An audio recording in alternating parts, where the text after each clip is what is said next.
This is DD India and you're watching Express News, a program where we bring you top 100 news of the day. I'm Tanvi Taneja. Let's begin. The Bharat Mobility Global Expo 2025 opened on Friday at Bharat Mandapam in India's capital New Delhi, with Indian Prime Minister Narendra Modi inaugurating the event. Bringing together over 34 leading automobile manufacturers, the Bharat Mobility Global Expo is set to highlight advancements in mobility, with over 100 vehicle launches expected. The theme for the Bharat Mobility Global Expo 2025 is Beyond Boundaries, co-creating future, aiming to foster collaboration and innovation across automotive and mobility sector. From 19 January to 22nd of January, the Bharat Mobility Global Expo 2025 will be open to the public from 10 a.m. to 6 p.m. Addressing the gathering, Prime Minister Modi said India is in the third position in the world when it comes to the passenger vehicle market. Prime Minister Modi also said that Bharat Mobility Global Expo has expanded this year. This time, the Expo is being organized in Bharat Mandapam along with Dwarka's Yashobhumi and Greater Noida's India Expo Center. Prime Minister Modi mentioned that Indian automobile sector attracted more than $36 billion in foreign direct investment over the last 4 years. He also exhorted vehicle manufacturers to follow the mantra of Make in India, Make for the World. Earlier, Prime Minister Modi visited the exhibition showcasing policies and initiatives in the mobility sector to enable collaboration between industry and regional levels. As India's Republic Day approaches, the guest for the event has been announced. Indonesian President Prabowo Subianto will be the chief guest at Republic Day celebrations on January 26th. Indonesian President Prabowo Subianto will pay a state visit to India at the invitation of Prime Minister Narendra Modi. This will be President Prabowo's first visit to India after assuming office in October 2024. India's Republic Day preparations are in full swing. The annual celebrations will be held at Delhi's Kartavya Path. The Indian Army on Friday displayed T-90 Bhishma tanks and Nag missile systems as part of the rehearsals. India's Vice President Jagdeep Dhankar, who is visiting India's Union Territory of Lakshadweep, received a warm welcome at the Kochi International Airport on Friday. This is his maiden visit to the Union Territory since assuming office. During his visit to Lakshadweep, India's Vice President is scheduled to attend a public function and inaugurate various public projects. He will also interact with members of self-help groups and beneficiaries on Sunday. The US consulate officially opened in South India's Bengaluru on Friday morning. The US consulate's inauguration ceremony was attended by India's External Affairs Minister Dr. S. Jaishankar, Karnataka Deputy Chief Minister D.K. Shivakumar and US Ambassador Eric Garcetti. Speaking on the occasion, US Ambassador Garcetti said that the US President has kept his promise of opening up more consulates in India. India's External Affairs Minister Dr. S. Jaishankar said that the consulate in Bengaluru is imperative and India will also be opening its consulate in Los Angeles in the United States. In a first-ever visit by a head of a state, President of Singapore, Tharman Shanmugaratnam, arrived on a two-day visit to the eastern Indian state of Odisha on Friday. Upon arrival, Shanmugaratnam was welcomed by Odisha Chief Minister Mohan Charan Majhi and Indian Minister Dharmendra Pradhan at the Bhubaneswar Airport. Ahead of Utkarsh Odisha Make in Odisha conclave scheduled for January 28th and 29th, the visit of the Singaporean president is believed to be a significant development to attract investors to the conclave.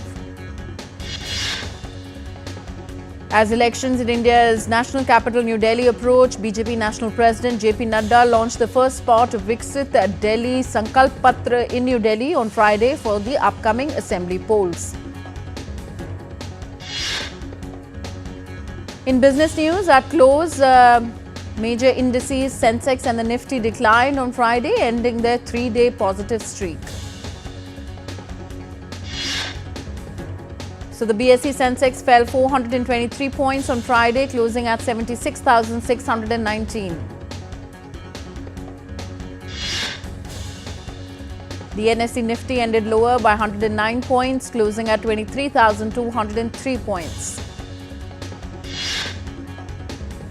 The Indian rupee on Friday ended lower by 6 paise at 86 rupees 61 paise per US dollar on Friday versus Thursday's close of 86.55 rupees. As per India's central bank, RBI, India's forex reserves dropped by 8.714 billion US dollars to 625.871 billion US dollars in the week that ended on January 10th. In the Asian markets, Japan's Nikkei 225 index fell 0.9%, Hong Kong's Hang Seng index slipped 0.1% and South Korea's Kospi dropped 0.3%. Global crude oil headed for a fourth consecutive weekly advance as the latest US sanctions on Russian energy trade hit supply and pushed up spot prices and shipping rates. So Brent crude rose 0.2% to $81.45 per barrel on course for a 1.9% rise this week. In Europe, London's benchmark FTSE 100 index reached an all-time high on Friday as global equities rallied and the dollar climbed on renewed optimism for the global economy. So the London index jumped to 8,491 points, surpassing an intraday record achieved in May last year of 8,474.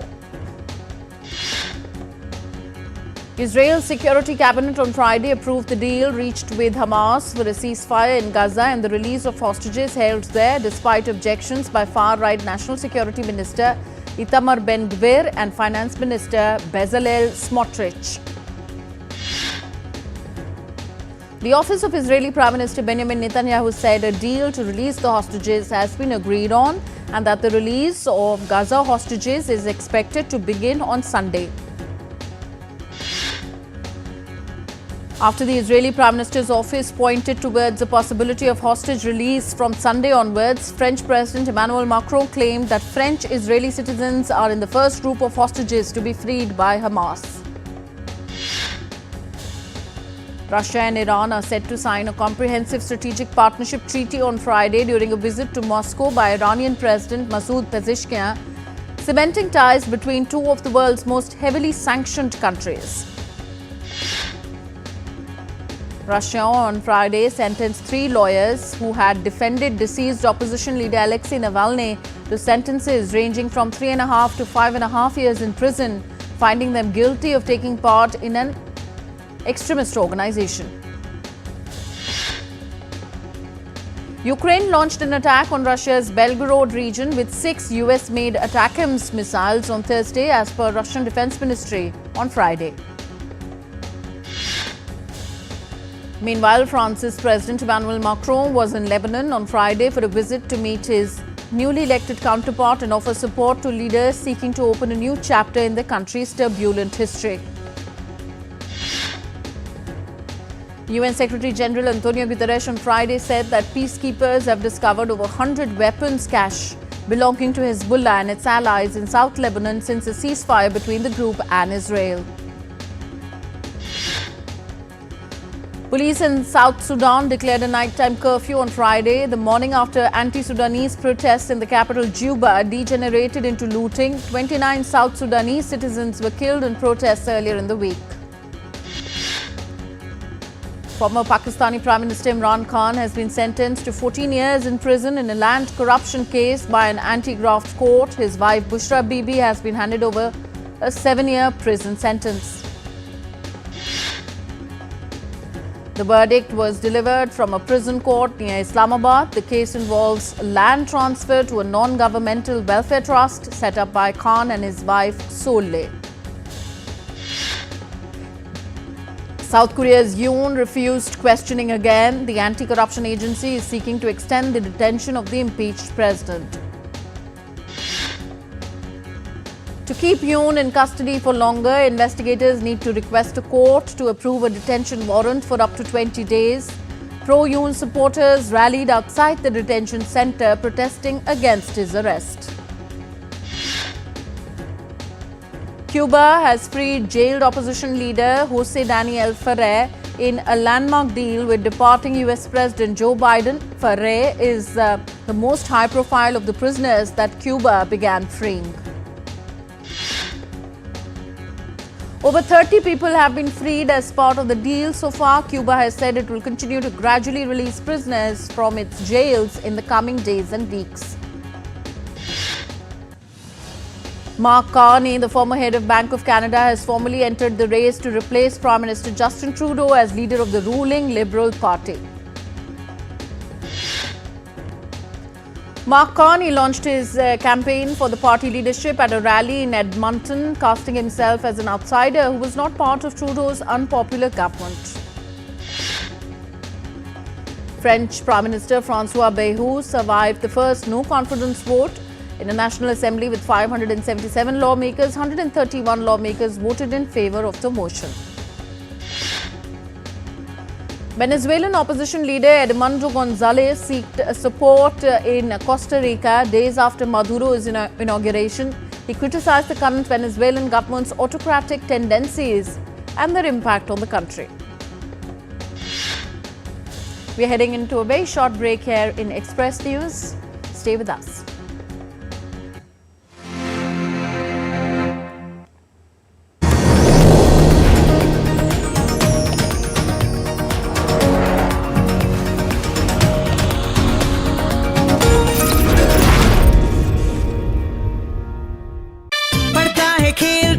झूलता उछलता है, दौड़ता कभी कभी दौड़ कराता है, आगे आगे बढ़ता है इंडिया, अमूल दूध पीता है इंडिया। रिटायरमेंट प्लानिंग के लिए तेरा एसआईपी के बारे में क्या ख्याल है? रिटायरमेंट अभी तो पूरी लाइफ बाकी है यार।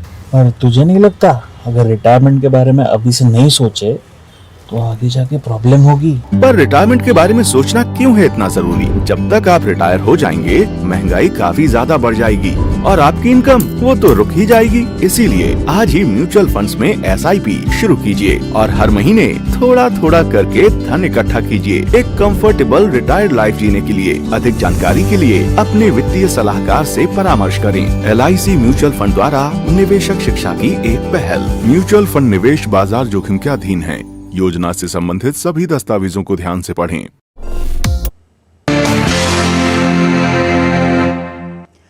Welcome back. You're watching Express News on DD India. Let's continue. Cold wave conditions continue to grip North India while residents in New Delhi woke up to a chilly morning on Friday. As severe cold waves are expected to intensify further in the region, schools have been ordered to shut down for physical classes. Indian weather officials have predicted more rains in Delhi till Sunday. Also, moderate to dense fog will continue for 2 days amid the poor air quality index in New Delhi. As dense fog continued to engulf New Delhi on Friday, more than 100 flights and 20 trains were delayed due to reduced visibility. The Delhi airport issued an advisory urging passengers to check for any delays or cancellations in flights. The mild rainfall has, however, improved the air quality of New Delhi to very poor category. Graded Response Action Plan Stage 4 anti-pollution restrictions were revoked following a notable improvement in air quality. Actions under Graded Response Action Plan Stage 1, 2 and 3 remained in force to prevent further deterioration of air quality in New Delhi. Cold wave continued to sweep through India's Himalayan state of Himachal Pradesh, with higher reaches and tribal areas receiving another spell of light to moderate snow. The drop in temperatures and snow accumulation in Manali has also prompted authorities to issue advisories for travellers. Several roads have been shut, including routes to Darcha, Sarchu, Kelong, Koksar and Manali via Rohtang. In the Union Territory of Jammu and Kashmir, fresh snowfall and light rains have led to the suspension of train services and the closure of key roads and highways. Authorities have also issued travel advisories. The weather officials have predicted a moderate snow spell from January 22nd to 23rd, in which light to moderate rain are expected in Jammu Plains, while its mountains will observe light snowfall. Temperatures are expected to plunge across the US as freezing cold drifts in. Arctic air is expected to dip into much of the United States this weekend, with temperatures reaching some of the lowest of the year. Forest fires fueled by a heat wave scorched a picturesque corner of Argentina's Patagonia region, forcing the evacuation of hundreds of homes. Strong winds and high temperatures fed a blaze that tore through grassland and forest near the remote village of Ipuyen. Argentina's National Weather Service has declared 17 of the country's 23 provinces to be suffering extreme temperatures. 3 water bombing aircraft and hundreds of firefighters and volunteers have been dispatched to the area to try and contain the blaze. Firefighters are making steady progress on the deadly wildfires that engulfed Los Angeles. The fire department has cautioned residents to clear all the bushes within 200 feet of their homes, as harsh Santa Ana winds are expected to return next week. Intense rainfall hit several cities in the southern Brazilian state of Santa Catarina. The heavy rain through the night caused widespread flooding and major disruptions in the region. Rescue teams rescued families from floods in Brazil's Santa Catarina. Authorities alerted locals to be on alert for landslides. Several roads have been closed and authorities have urged residents to stay indoors. Kilauea volcano's eruption resumed spewing lava. This marked its 4th eruptive phase since it came back to life in late December. The Thai resort island of Phuket grappled with post-pandemic garbage crisis. Authorities said more than 1,000 tons of waste is being collected on Phuket every day. Thai authorities are collaborating with private agencies to reduce waste. A plan of transforming the waste into fuel is also being discussed amidst the growing waste concern. The Mahakumbh Mela 2025, a significant religious event underway in the Indian city of Prayagraj. Pilgrims flocked Triveni Sangam on day 5 of the event. As many as 40,000 police officers are on guard to provide security and help manage the crowds. Crowds throng India's Tirunelveli's Papanasam Agasthyar Falls. The cascading waterfalls surrounded by lush greenery attracted families and pilgrims who believe in the purifying and rejuvenating qualities of the sacred waters. Local authorities have ramped up security and sanitation measures to manage the influx of visitors at the Papanasam Agasthyar Falls to ensure a smooth experience for all. A large Bikka figure named Mo is touring Santiago streets to raise awareness about displaced children fleeing the war. Representing a boy on an imagery journey, Mo carries a red ribbon symbolizing hope. The puppet began its tour in the Maipu commune and will visit 3 more communes in Santiago until January 25th. It will also participate in the international theatre festival called Teatro Mil. Adorable fluffy panda cubs are stealing hearts as they frolic and play in their natural habitat. At China's Research Center for Pandas, they were seen munching on bamboo and napping in the most adorable postures. Over 100 horses jumped through bonfires in a purification ceremony during the Spanish festival of Las Luminarias. According to the tradition, the horses are purified by the smoke and flames of the bonfires for the coming year. The Las Luminarias purifying festivities take place yearly on January 16, the eve of St. Anthony's Day, Spain's patron saint of animals. Brazilian revelers dressed in white and blue participated in a procession in the city of Bahia to honor the Lord of Bonfim. The participants walked 8 kilometers from the church Conceito de Praia to Nosso Senhor do Bonfim in a vibrant procession. The Lavagem do Bonfim is Salvador's most traditional festival. The event, over 2 centuries old, attracts thousands of devotees and tourists, featuring cultural performances and local foods along the route. Cable cars and sightseeing elevators help children in China's Yunnan province to go to schools. These have reduced the travel time from 3 hours to 30 minutes, making it easy for the children to commute. Before the arduous trip required, the students in Nizhu village of Yunnan's Shuanbai city climb steep paths using their hands and feet, which was undoubtedly a tremendous challenge. People in a community in Niigata Prefecture, central Japan, braved the cold to join in a ritual meant to bring good fortune and health. At least 40 participants, some shirtless and others in judo uniforms, gathered at the Sumiyoshi shrine and splashed water on each other using buckets. Shahid Kapoor and Pooja Hegde's action thriller film Deva's trailer is out now. The film will release on January 31st. Indian actor Pawan Kalyan starred a pan-India film Harihara Veeramallu. Part 1 first single is out now. The movie will release on March 28, 2025.